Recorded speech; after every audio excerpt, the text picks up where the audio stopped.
we have Murray Carpenter, who is the author of Sweet and Deadly, as well as Caffeinated, How Our Daily Habits Helps, Hurts, and Hooks Us. As a journalist focusing on science, health, climate, and environmental stories, he has reported for the New York Times, the Washington Post, Wired, National Geographic, NPR, and Maine Public Radio. His work has taken him across the United States and to Guantanamo, the Colombian Llanos, and a factory town in China. He holds a BA in psychology from the University of Colorado and has a master's in environmental studies from the University of Montana, and he lives in Belfast, Maine. I'd like to mention that I came across a review of the book Sweet and Deadly in a science magazine and was impressed enough to get the book, which I recently finished. And I was very impressed by the depth and scope of the research, and I can highly recommend getting the book. And with that, I would like to present Murray Carpenter. I just unmuted myself. Thank you very much, Fred, for that introduction. Can you all hear me okay? Yes. Excellent, excellent. Good. Yeah, thanks. And Don too. Thank you for both of those. It's interesting. The Shadow Gospel, I think, is also the book that you just mentioned that you'll be talking about. Is another MIT Press book, and because I think publishers often get short shrift, I want to take a moment up front to say that my publisher, MIT Press, was very, I think, brave and just capable in taking on Coca-Cola. So I want to mention that, just kudos to MIT Press. And then, Don, to your point about scientific literacy, I want to, at the end of this, get around to, and maybe we'll have time for some questions, what is going on, particularly with Bobby, with RFK Jr., and what he's doing, at the helm of DHHS. So hopefully we'll have time to do that. But what I'd like to do is just talk a little bit about this book. I'm going to read a couple of passages. And yeah, I think it's a good idea maybe to stop in the middle and see if you guys have any questions. And then hopefully when I wrap up, we'll have time for a little bit of a discussion. But basically, the nut of the book is that there's an ever-growing body of research showing that sugar-sweetened beverages are the single item in the American diet that most contribute to chronic diseases, such as type 2 diabetes and heart disease, which kill millions of Americans annually. And the odd thing is that many Americans still have not gotten the memo. I mean, there's some of us who recognize this and recognize that these drinks are not healthful, but many people have not. And what the book gets into is one of the big reasons that many people have still not gotten the memo is because of a long-term, very sophisticated, and very effective, very well-funded disinformation campaign by Coca-Cola and its proxies and allies. And so, that's the thesis of the book. Let's see. Let's start first of all. I think we're all familiar with Coca-Cola. It's one of the best-known corporations in the world. But I do want to talk about its scope a little bit. It's an impressive corporation in many ways. It's a worldwide corporation. In 2024, it generated $47 billion in revenue. Its market capitalization, business types like to talk about this as market cap. Basically, the overall value of the company is something like $300 billion. It sells more than 2 billion servings of beverages every day in over 200 countries. Now, and to be clear, that's not all Coca-Cola, but because they do a lot of other things. But 2 billion servings a day. So, it's a big company. But at the base of this company, really, is their business model is selling sugar water, and that's what this book is about is sugar and the health consequences of it. I'd like to start off by reading a scene from the book that features the James Quincy, who's the current CEO of Coca-Cola, and he's talking to shareholders in 2017 here. And I think, again, it gives a sense of the scale of the company, and I think of some of the challenges that they face as he sees them. Because and one of the interesting things about Coca-Cola, and one of the reasons it's important, I think, to find scenes like this where, and I got this from a video, where he's talking directly to shareholders, is they can be very opaque. That's part of their PR strategy. It's hard to know exactly what they're thinking, what they're talking about, but this gives a little glimpse into how the company is operating, what they're thinking about. So again, he's talking to shareholders. This is 2017, and I'll be reading here. Quincy began by mentioning the company's global dominance, starting with sodas, known to the industry as sparkling beverages. Quote, "We are number one in sparkling beverages, which of course everybody knows and expects, but also the number one company across any RTD, non-alcoholic ready to drink," Quincy said. "We're the number one juice, dairy, and plant company. We're the number one hydration company. We're the number one tea and coffee company." So put more simply, Coca-Cola's position as the world's top beverage company was secure indeed. One important metric to Coca-Cola is billion-dollar brands, and these are brands that generate more than $1 billion in revenue annually. Quincy said the company had $21 billion brands, and those had more than doubled in a decade. They range from Minute Maid orange juice to vitamin water to Georgia coffee, but atop the multi-billion-dollar heap are sugary standbys like Fanta and Sprite. And at the very top of the sales peak, of course, is Coca-Cola.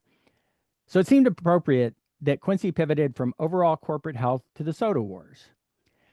And here, I'm going to condense this, but he basically is critical of soda taxes, which we can talk about later, which are actually an effective way to reduce soda consumption, but which, of course, the soda companies are not crazy about. And then he says, "We think we can help solve the obesity problem." It was true that Coca-Cola had a clear strategy, at least in terms of fighting taxation. Just a month earlier, Coca-Cola and the American Beverage Association had successfully repealed a Cook County, Illinois soda tax. Their $3 million campaign featured an ad blitz, a front group called the Can the Tax Coalition, and anti-tax protesters, which were hired for $11 per hour. Coca-Cola spends more than $4 billion on advertising annually. Over the years, the gist of the ads has been the same: sparkly, happy people doing fun things and drinking Coke. But the taglines seem to be getting shorter. Things go better with Coke. It's the real thing. Have a Coke and a smile. Open happiness. Each presented with an image of Coke. Their new motto, Beverages for Life, seemed every bit as vaguely wonderful as anything ever to drip from a copywriter's pen. Then Quincy discussed different sales strategies for the more than 200 countries in which the company operates. He said volume was still driving revenue in many parts of the world, especially in emerging markets. Quote, "It's not like volume disappeared from the equation. It's just, let's get clear. We want revenue, and whether that's places like the US, which is more price mix and not much volume, or places like India, which is much more volume and less price mix." So that's a bit of soda jargon that's worth breaking down. Price mix is the strategy that includes, for example, selling smaller cans of Coca-Cola, which fetch a higher price per ounce. This is a way for Coca-Cola to maximize profits in markets like the United States, where consumers are starting to react to the flood of soda science and seeking smaller servings. Volume is the old strategy of pushing more ounces into more stomachs more often. Whatever lip service Coca-Cola was offering about reducing calories in the United States did not apply, apparently, in India. So, basically, they're talking about how they're planning to grow, how they're planning to sell Coca-Cola in this in this new market, which is increasingly global. And in doing that, again, this idea of volume is just the idea that how do we get people to consume more Coca-Cola more often? And I would argue it's a cynical strategy given what we know about the health consequences of consuming sugary beverages. But let's take a step back and try to look at how it is that we got here to this point, that we're consuming so much Coca-Cola that it is having significant health effects. Let's see, Fred mentioned my earlier book, Caffeinated, which is this one here, published by Penguin Random House.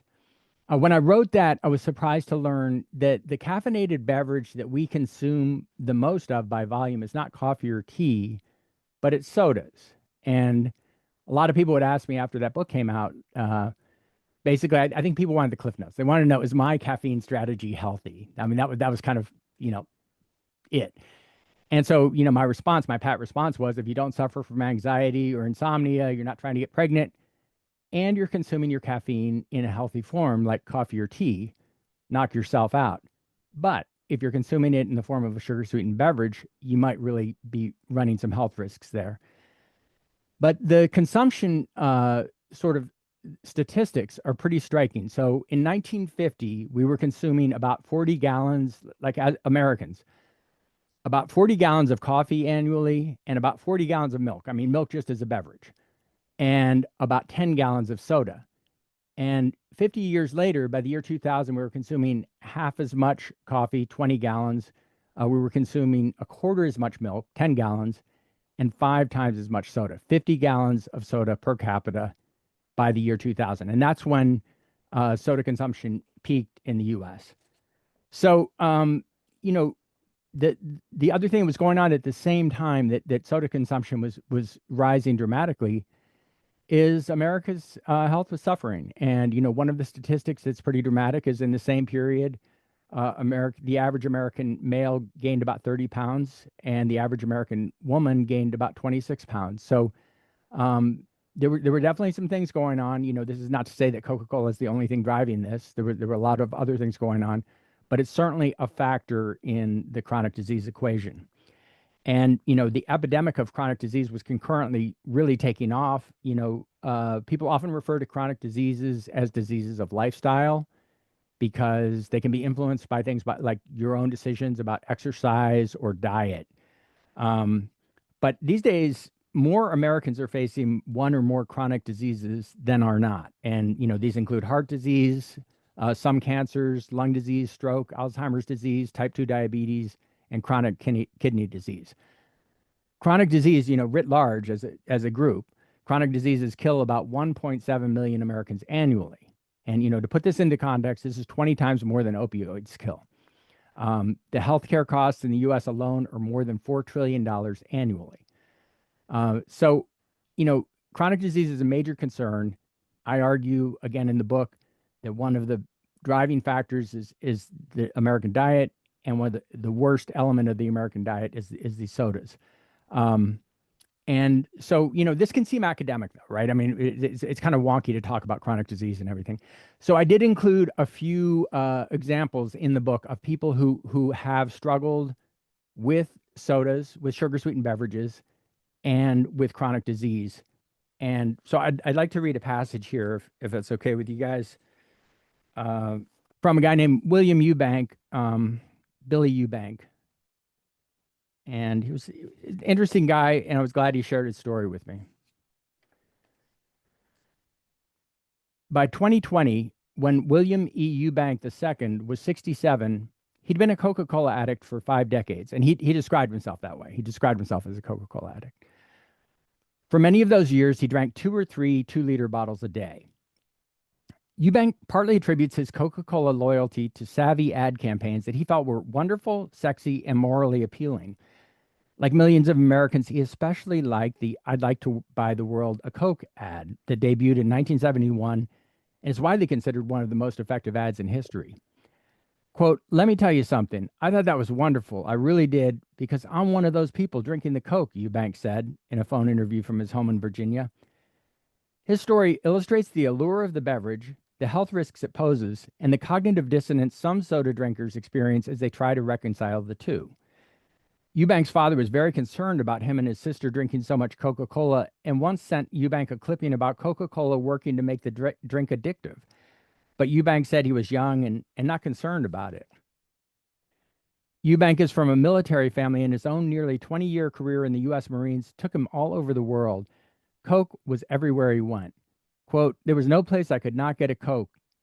Okinawa, Korea, all over the east and south of the U.S. If you asked someone if they wanted a soda, they didn't even have to tell you what it was. You knew it was a Coke. Partly, the sodas were a spot of flavor in an otherwise drab military diet. The C rations were terrible, always have been," he said. "This was before they came out with meals ready to eat. I would eat that soda in the morning for breakfast and go do what I had to do. I didn't drink Coca-Cola, I ate it. I looked at it something I would look at it as something literally to eat, and I would feel better and everything else, and I'm paying for it now. In late 2019, Eubank quit drinking soda and he started doing something else. Quote, just Tuesday night, I gave myself my first insulin shot, Eubank said in early 2020. I've been type 2 for about 2 solid years. I've been pre diabetic for many years, and I don't blame anyone. I'm not angry at Coca-Cola. It was my drug of choice. I'll tell you right now, there's nothing better to me than to wake up and get a 12-ounce soda, a Coca-Cola out of the refrigerator and chug it. And my day is lit up. I'm locked and cocked and ready to go, and everything's fine. Eubank said his Coca-Cola habit probably led to his diabetes. Quote, it's just one of those things, he said. I'm not being cavalier about it. It's not like I went out there and got shot. I went out there and shot myself. So again, it's I think his story sort of illustrates the fact that something that seems really sort of benign and sort of run of the mill in American life can actually, if used a great deal, have significant health consequences. The other thing his story illustrates, of course, is the strong brand identification that really great advertising can deliver. I mean, when the fact that he really identified with those people on the hill singing that "I'd like to buy the world a Coke" song. And it's just it's an illustration of how some of these products, which are increasingly called hyper palatable products, are really hard to resist, even if you know they're having health consequences, significant health consequences. And research is showing now that even what seems like modest doses of sugar can have serious health consequences. So 1 can of soda daily, I mean, just 1 can, this amount, is associated with about a 25% increased risk of type 2 diabetes, an increased risk of obesity in children and adults, increased risk of cardiovascular disease and fatty liver disease, and even gout. So again, it's the health consequences are significant. Researchers are learning more about them. And I want to show you a couple of things that I think illustrate that there's more sugar in these products than you think. So here, I just showed you, this is a 12-ounce can of Coke. And I'll date myself by saying that when I was first drinking Coke, it was often served in a 10-ounce bottle. I don't know if any of you remember them. Serving sizes have gotten bigger over the years, but this is often considered sort of the standard, 12 ounces. So a 12-ounce can or bottle of Coca-Cola has 39 grams of sugar. It's a remarkable amount. I mean, it's hard to even like get that stuff into suspension if you were just to mix it into water. But yeah, so it's a very sweet product. But one of the more interesting things is nowadays, if you go into the corner store it's 100 yards from my house and go to the cooler, and the cooler, of course, is emblazoned with Coke stickers. Their top shelf product is a 20-ounce Coca-Cola, like the one that's facing you, at arm's level and most prominently displayed. And each of those bottles has 65 grams of sugar. So it's quite a lot. I mean, it has some heft to it. But one way to just put this into context to give you a sense how much sugar is in these products is if you have one of these 20-ounce Cokes every day, say for lunch, just one at lunch, for 2 weeks, you will have consumed a 2-pound box of sugar at the end of 2 weeks. So again, it's a lot of sugar, and we know that the sugar has significant health consequences. Unless there's some pressing questions now, I'm going to quickly run through some of the disinformation efforts and then talk about what's going on at DHHS, and then maybe we can have time for questions. Does anyone have any pressing questions at the moment? None in the room here, and I don't see any online. Okay, great. Well, I'm going to continue. So, as these problems of chronic disease and their links to sugar sweetened beverages were becoming clearer. So this book really focuses on the decade from 2010 to 2020. And this is around the time when more science was showing the gravity of the problems that are caused by consuming sugar sweetened beverages, even, as I mentioned, in modest doses. So as the research was becoming more compelling, Coke and its allies were really starting to fight back, pretty aggressively pushing disinformation. And one of the things, I think many of us have probably heard the term the tobacco playbook. And the tobacco playbook is basically a public relations strategy used to fight against science that's showing that your product is harmful. And it's a way that you do it by generating opposing science. You can use public relations campaigns. It's a whole. It's basically a strategy to keep your product selling, even again in the face of information, scientific information that's showing that it's unhealthy. Well, one of the other strategies that's often used is emphasizing personal choice. Like, if people want to have a cigarette, let them have a cigarette. If people want to have a Coke, let them have a Coke. We don't need the nanny state to tell us what to do. One of the really interesting things that I uncovered in my research was that before the tobacco company was doing this, the sugar industry, backed by Coca-Cola, was doing this. And in fact, when the first tobacco industry group was formed in 1954, it hired its first staffer from a sugar trade group who brought lock, stock, and barrel, what's now known as the tobacco playbook, from his work at the sugar association. So I'm going to read you just that section here. And this was uncovered by a really interesting character who plays a role in the book, named Kristen Kearns, who was a doctor who became a researcher who dug up a lot of really interesting things in archival data. And so this starts with Robert Hockett, who was trying to get a job with this tobacco industry research committee. When Hockett applied for his job with the nascent Tobacco Industry Research Committee in 1954, he described the work of the Sugar Foundation. Quote, 10 years ago, a very similar industry association, the Sugar Research Foundation, Inc., was formed to investigate charges that refined sugar is a primary cause of diabetes, tooth decay, polio, B vitamin deficiencies, obesity, mid-morning hypoglycemia, and many other conditions, Hockett wrote. Quote, during a period of 9 years, I organized and directed research projects in medical schools, hospitals, universities, and colleges, which exonerated sugar of most of the charges that had been laid against it. Methods were mapped out for modifying or mitigating such undesirable effects as were found to have basis in fact. In addition, several new uses and values of sugar were discovered. The program also required me, as scientific director, to lead and assist in public relations activities such as symposia, radio programs, preparation of moving pictures, publication of pamphlets, etc.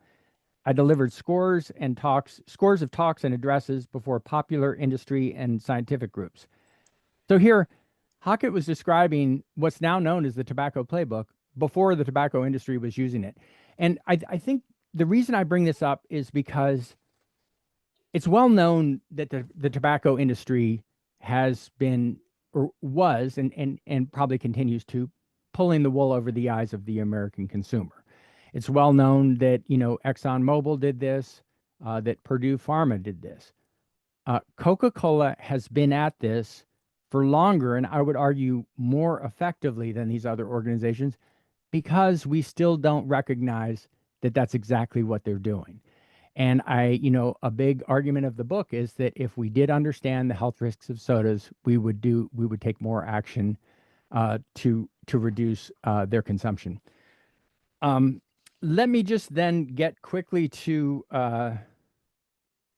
RFK Jr. here, and then maybe we can take a few questions. So I'm sure you all have been following with interest. I mean, it sounds like you're a politically astute and involved group. We try. Okay, with Robert F. Kennedy Jr. having taken over DHHS, and the Department of Health and Human Services, and he's of course risen to prominence as an anti-vaxxer, although I think he characterized it otherwise. There's no other way to phrase it. And one of the really, really fascinating things about this moment is that while he's dismantling CDC and FDA, he's also really, really down on sodas. And this is causing a great deal of cognitive dissonance among the advocates who have been fighting for years, who have been hoping that someone at a federal level would really take some action to work to reduce soda consumption. And, when I call people and ask them about this, hey, what do you think about this? Invariably, their response is, yeah, it's great that someone's bringing this to the fore. And wow, I really wish it wasn't RFK Jr. But it is interesting. And so one of the first things that he has done that could have a tangible impact is that as much as 6 billion, maybe 10 billion, we don't know because there hasn't been a good study. Americans are spending as much as $10 billion annually to buy sodas through SNAP, through food stamps, the Supplemental Nutrition Assistance Program. And a lot of people argue that, well, these are unhealthful products. You're just lining the pockets of Coke and Pepsi. And then these people might end up needing healthcare, and they might end up getting healthcare on the government's dime as well through Medicare or Medicaid. And so it's a bad idea. But this is politically fraught because other people say, there's no reason on earth to stigmatize people who are already vulnerable and need assistance just getting calories in their diet. But what RFK Jr., what people have been advocating for a long time is, okay, let's do a nuanced thing. Let's give one state, USDA operates the program, SNAP. Let's give one state a variance to allow them to restrict the purchase of sodas with SNAP. If we do that, and you can see there's a tangible reduction in soda consumption, and there's some health results, well, then, maybe it's a good idea and maybe you could implement it more broadly. But that's never gotten anywhere. But just in the first few months of the Trump administration, Kennedy, working with USDA, has already agreed to allow this restriction in Arkansas, Idaho, Indiana, Iowa, Nebraska, and Utah. So this is happening. It's happening quickly. It is something that some soda advocates, some health advocates had hoped would happen at some point. So that's one thing that's going on. Another thing that's going on right now that is slightly different, but could have the result of reducing soda consumption, is that and I don't want to get too much into the weeds, but one of the things in the book is California had a wave of soda taxes being passed for a while, and the soda industry effectively preempted those and got a ban on soda taxes for 30 years. Crazy story. Santa Cruz, just in November, Santa Cruz voters approved the first tax there since this preemption campaign. Now that's being battled in court against Big Soda. But I think the point is, soda taxes, I think, are a good idea. Philadelphia has one. They're slowly gaining steam. They are a way that eventually might be a way for health advocates to push back against this the large amount of soda consumption. The other thing that works well is warning labels. And another thing I cover in the book is an effort in San Francisco to have warning labels on soda cans and bottles the way you do on cigarettes. The soda industry very handily defeated that in court. So that's probably not coming for a little while. Well, I feel like I covered a lot pretty quickly. I hope some of it made sense to you all, and I would love to hear any of your questions or thoughts. I don't see any questions on the chat, but I do have a comment. You were talking about soda size. When I was in Europe for the Humanist International Conference, I was drinking Diet Coke at dinner, and I would get the small bottles, what they'd bring out. So like was the 6 or 8 ounce bottle. So those haven't made it to this country yet very often, I take it. So there are some, and that has been one of the Cokes, that, as I mentioned, Quincy's idea of price mix. That is one of their strategies. It's like smaller 8-10 ounce cans. I think maybe they're more popular in Europe, but they are around, just not super popular right at the moment. Well, this is America. Yeah. We have a question in the room. Bob, you want to step up and take a microphone? Yeah, one of the difficulty that I have, I'm a retired physician and have believed in prevention for a long time.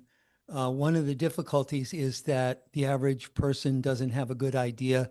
And in fact, people who deal with statistics don't have a good idea about probability and statistics and what they mean, what the different numbers mean.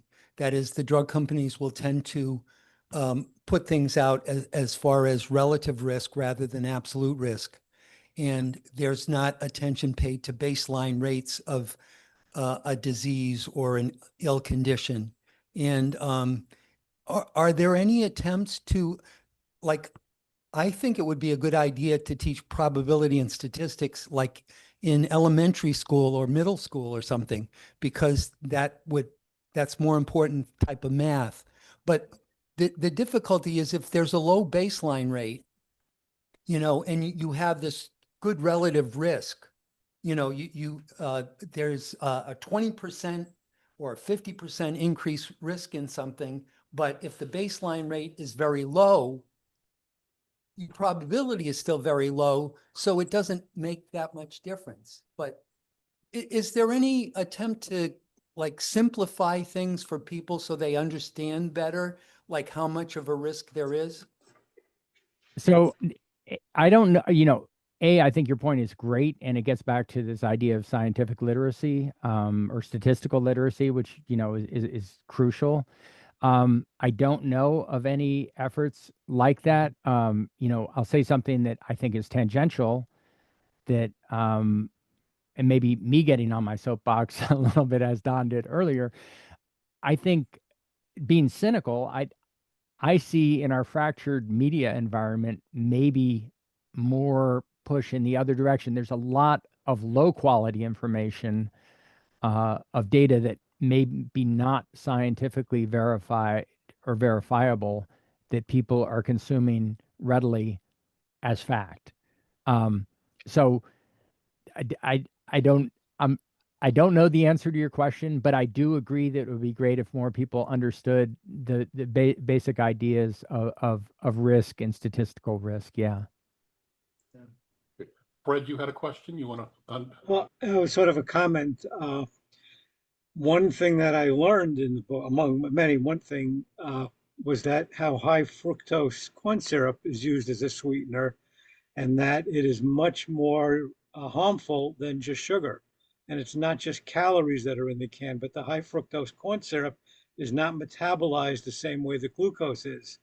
And it has a lot of harmful, biological effects, which it's not just calories and being overweight, contributing to disease, but it affects the health of the liver and other organs. I found that interesting, enlightening, and that's just the tip of the iceberg as far as what the book presents.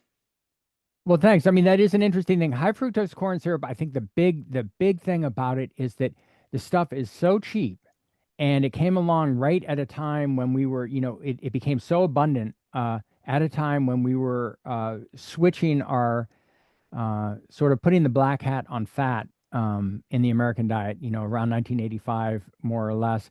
And as we were switching to higher carb products or lower fat products, then people found that they could sort of push high fructose corn syrup, because it was so cheap, a cheap source of calorie, into not just sodas, but a lot of other products, spaghetti sauce, bread, everything else. So the consumption is quite high. The other question of like soda, how we metabolize fructose versus glucose is interesting, and we do metabolize both of them differently. And I get into that a little bit in the book, because of course sucrose is a disaccharide, but the body quickly metabolizes the glucose and fructose separately. And there is some question about whether which is worse for you, the glucose or the fructose. But the main thing is you don't want that much of either of them. And yeah, and I think the thing about the high fructose corn syrup is there's so much of it on the market, and it's so cheap, and it's gotten into everything. Yeah. Well, I would add to that high fructose corn syrup issue is that's a corn made from corn, Yeah. which has a wonderful lobby effort. So it's You know, it's kind of baked into the system with farm subsidies. It is. I'm trying to remember the name. There was an interesting video, a couple of guys who bought like an acre of farmland, and I think it was called King Corn, and went through the process of like selling it for high fructose corn syrup. It was kind of got into the whole the economics of selling corn for sugar. It looks like we've got a comment over here. Carol's comment. She says that she's seeing soda products in supermarkets, mini cans, Coke among them. She asked for your information, what your opinion is about what's the strategy behind this besides profit. So I think it's two things. I think it is profit, and that gets back to what James Quincy was talking about in terms of price mix, because when they're selling mini cans, you're able to sell more ounce, you get more money per ounce for the product. So that's, I think, one of the things.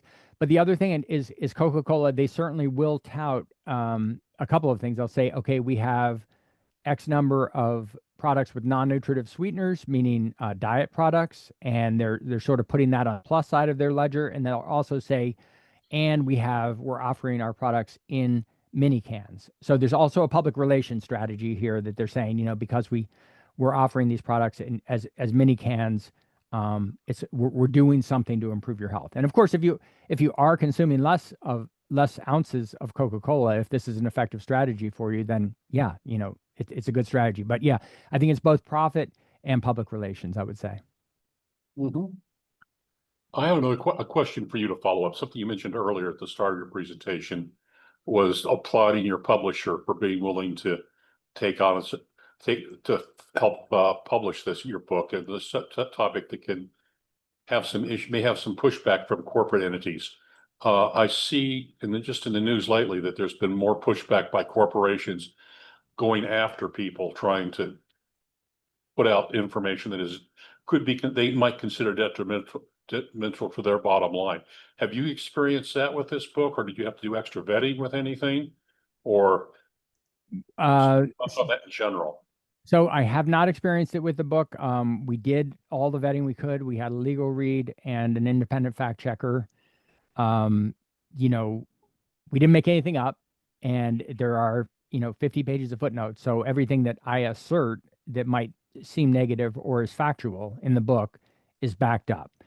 Having said that, when you write something that's 250 pages, of course none of us are perfect. We could have gotten something wrong, and you worry about the possibility of getting something wrong that someone's going to get upset about. I have not gotten any pushback from Coca-Cola at all. My earlier book on caffeine also had a section that was critical of Coca-Cola, specifically in the synthetic caffeine factories that they use in China. And I didn't get any pushback from them there either. I mean, they have, I would say, bigger fish to fry. I mean, and for example, I would say one of the things that I think is occupying a lot of their time right now is this whole thing about SNAP, and is the pushback that they're getting from the federal government on sodas and health. But that's a long-winded way of saying no, not yet, and I hope not. Well, you talked about RFK trying to push Coke off the SNAP rolls, or sugar soda off SNAP rolls. I'm surprised that that seems like it's actually something reasonable that's being tried that's not getting much press, it sounds like. I guess because there's so much other stuff that's more fun to talk about. I think that's it. I think, yeah, that it's been, as a journalist, and I think as a news consumer, as for any of us, it's been, quite a ride for the last 4 or 5 months with newsy things every day. I mean, just think about the tariffs, on again, off again. There's so much. We're consuming news through a fire hose. And so, yeah, I think that's one of the reasons that the SNAP thing has not gotten as much attention as it might have in more, I don't know, shall we say, normal times. I don't see any other. Oh, we have one more. Come up and take a microphone, please.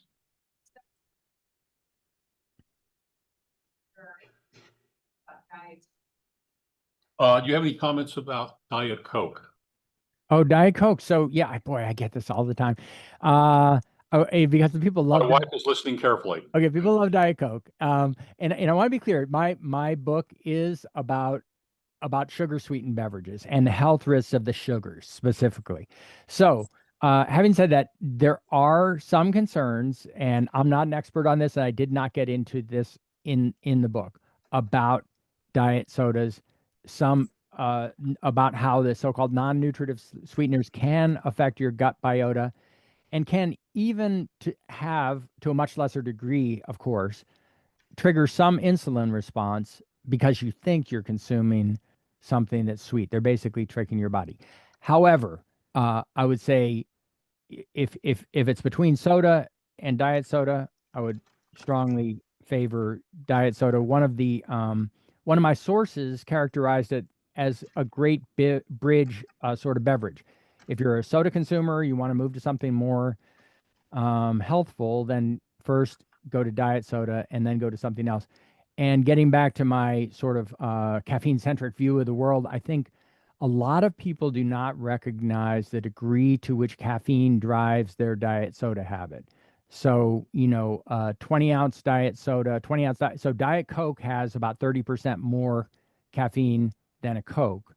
And a 20-ounce Diet Coke would have, close to the amount of caffeine, I think probably 65 milligrams, as a small 7-ounce Red Bull, which people think of as exceedingly caffeinated. But it's, that's a long-winded way of saying, like, if you consume Diet Coke and you're thinking about doing something else, I would strongly suggest one way to get that kick or that feeling is to try a tea beverage or a very small amount of coffee to get that same caffeine kick. But no, I really didn't focus on Diet Cokes. Okay. It's interesting you mentioned that, because I know we talked at the start of before the meeting about a book that I read years ago, Salt, Sugar, Fat. Yeah. And in that, one of the things they talked about was how the food industry does extremes amount of testing to come what they call the bliss point, to get the right set of ingredients so it will fit. So I wonder how much research Coke had to do when they were making Diet Coke to know that how they upped the caffeine, evidently, to make it more palatable or sell better. They know their stuff. It's a very popular beverage, and I guess, on this point, I would say all of the caffeinated or all of the sodas, the best-selling sodas, they have four things, and this gets to like what Michael Moss was talking about. You serve them cold, they're fizzy, they're sweet, whether it's artificially sweetened or regularly, and they're caffeinated. And there's something about that blend that, and I say tea, well, a lot of people are not going to get that same feeling like I really want a cup of black tea or a cup of iced tea that you do have, like the urge you have for a Diet Coke, for example. So there is really something compelling about that combination of those ingredients. It must be the carbon dioxide. That might be it. Okay. I don't see any other questions anywhere. I had another comment. Go ahead, Fred. About diet sodas, I've read from different sources that one of the dangers of them is that it tricks the brain into thinking it's getting sugar, but it's not. So it actually increases the urge to keep consuming because the brain feels gypped. It's looking for that, glucose in the brain, and it's not getting it. The other thing I've read from different sources, particularly potato chip industry, they do a lot of research on how to get you addicted from the first bite. That's why Lay's came out with Bet You Can't Eat Just One. They study the degree of crunch, the salt, all the ingredients are geared to make you want to keep eating. And it's the same with sodas. You mentioned the fizz and the caffeine. It's all geared to keep you hooked. They put so much money into this research. It's like the average person is helpless against it. Yeah, and there is a growing body of science on these so-called hyperpalatable foods, the foods that make you want to consume more than is healthful. And so I think that's a really good point that the companies, I think the companies are ahead of consumers in figuring this stuff out. And one thing I did not mention about sodas that I think is an omission that I should have talked about when we were talking about that this is tangentially related to your point about how much we can want to consume these products. One of the things that's particularly risky about liquid sugars in the diet is this notion of satiety. That's what nutritionists call it, or the sense of being satisfied or full. You can consume many calories of liquid sugars without getting the sense of fullness that you would if you consume, say, I don't know, a cheeseburger or a slice of pizza, the equivalent amount of calories. And because of this, it's easy to pack the liquid sugar calories on top of your regular diet. And that's why some of the researchers say that these liquid calories, the liquid sugars, are particularly harmful because it's so easy to overconsume them. And so, I mean, that's tangentially related to your point about just how attractive they are. Thank you. Thanks. I don't see any other questions or comments right now. Murray, I do want to thank you for your time today. Very instructive. Well, thank you. We should all go out and have a cup of tea. I would encourage you to, or an iced tea. And I'm sorry I couldn't be there in person, but I very much appreciate your interest in the book, and thank you for having me. Thank you. Thank you.